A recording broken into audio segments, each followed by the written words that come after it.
हर trip एक नई कहानी होती है और आज की कहानी शुरू होती है एक ऐसी जगह से जहां लोग कम जाते हैं पर नेचर ने अपना हर रंग बिखेरा हुआ है। तो चलिए एक्सप्लोर करते हैं इस अनएक्सप्लोर्ड स्पॉट को मेरे साथ। So hey everyone, welcome back to my new vlog. Last Sunday हम एक बहुत ही पीसफुल और एंशिएंट जगह पर गए थे, वृत्त केदारेश्वर टेम्पल, जो मासी के पास जंगल के बीच एक सुंदर वैली में रामगंगा नदी के किनारे स्थित है। ये प्लेस थोड़ा एक्सप्लोर हुआ है लेकिन अभी भी लोगों को इसके बारे में कम नॉलेज है और मुझे ऐसे अनएक्सप्लोर्ड जगह विजिट करना बहुत अच्छा लगता है। मासी से हमने अपनी जर्नी स्टार्ट की थी। वृत्त केदारेश्वर अराउंड 7 to 8 किलोमीटर दूर था।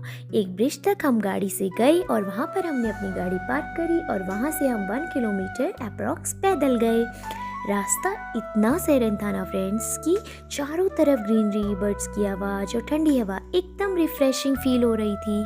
जैसे जैसे हम टेंपल के पास पहुंच रहे थे वहाँ का एनवायरनमेंट और भी डिवाइन लग रहा था।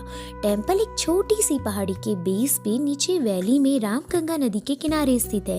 पूरा एरिया जंगल से घिरा हुआ है और वहाँ पहुँचते एक अलग ही शांति महसूस होती है। ये रहा वृत्त केदारेश्वर टेंपल। ये मंदिर भगवान शिव जी को समर्पित है। लोकल लोग मानते हैं कि यहाँ प्राचीन समय में इसे स्वयंभू नाम से भी जाना जाता था, यानी जिसका अर्थ है जो स्वयं प्रकट हुआ हो। मंदिर से रामगंगा नदी का फ्लो क्लियरली दिख रहा था।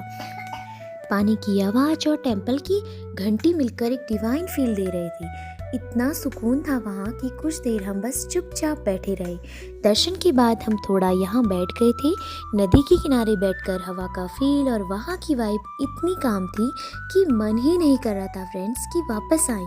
नेटवर्क भी वीक था लेकिन ऑनेस्टली मुझे लगा कि यही तो बेस्ट पार्ट था ना। नो फोन, नो नॉइस, सिर्फ नेचर और शांति। तो फ्रेंड्स, अभी मैं आपको इसका कुछ हिस्टोरिकल पार्ट भी बता दूं। ये मंदिर सिर्फ एक दर्शन का स्थान नहीं है बल्कि इतिहास और कहानियों से भी जुड़ा हुआ है।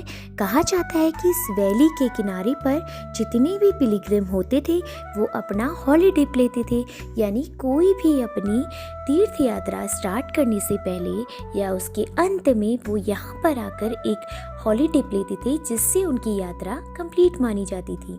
और प्राचीन टाइम की एक कथा है कि एक गाय आकर डेली शिवलिंग पर दूध चढ़ाती थी। तो जब उसके मालिक को पता चला तो वो उसका पीछा करते हुए यहाँ तक पहुँच गया था। उसने इस शिवलिंग के 3 हिस्से कर दिए थे, जिसमें से उसका सर जो है केदारनाथ मंदिर पे और जो उसके पैर थे वो पशुपतिनाथ मंदिर यानी नेपाल में गिरे, और जो उसका धड़ था वो यही शिवलिंग के रूप में विराजमान हो गया, जो आज भी पूजनीय है। और ये भी कहा जाता है कि इस मंदिर का कंस्ट्रक्शन 16th सेंचुरी में रुद्रचंद यानी चंद राजा रुद्रचंद ने करवाया था, जिन्हें स्वप्न में कुछ दर्शन प्राप्त हुए थे। सो फ्रेंड्स, वापस आते टाइम हमने कुछ और शॉट्स लिए। पूरे रास्ते भर सिर्फ एक थॉट था, कितनी खूबसूरत जगह है ये, जिसे लोग अभी तक इतना नहीं जानते। ऐसे हिडन प्लेसेस एक्सप्लोर करने का अपना ही मज़ा होता है ना फ्रेंड्स। तो ये था हमारा छोटा सा ट्रिप वृत्त केदारेश्वर टेम्पल का। सच में एक हिडन जैम है।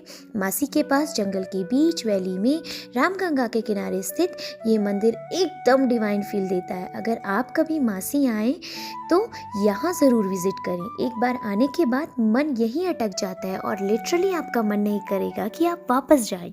सो फ्रेंड्स, अगर आपको व्लॉग पसंद आया हो तो लाइक, शेयर और चैनल को सब्सक्राइब करना ना भूलना। मिलते हैं नेक्स्ट व्लॉग में कुछ और इंटरेस्टिंग कहानी और कुछ अनएक्सप्लोर्ड प्लेसेस के साथ। Till that, bye and take care.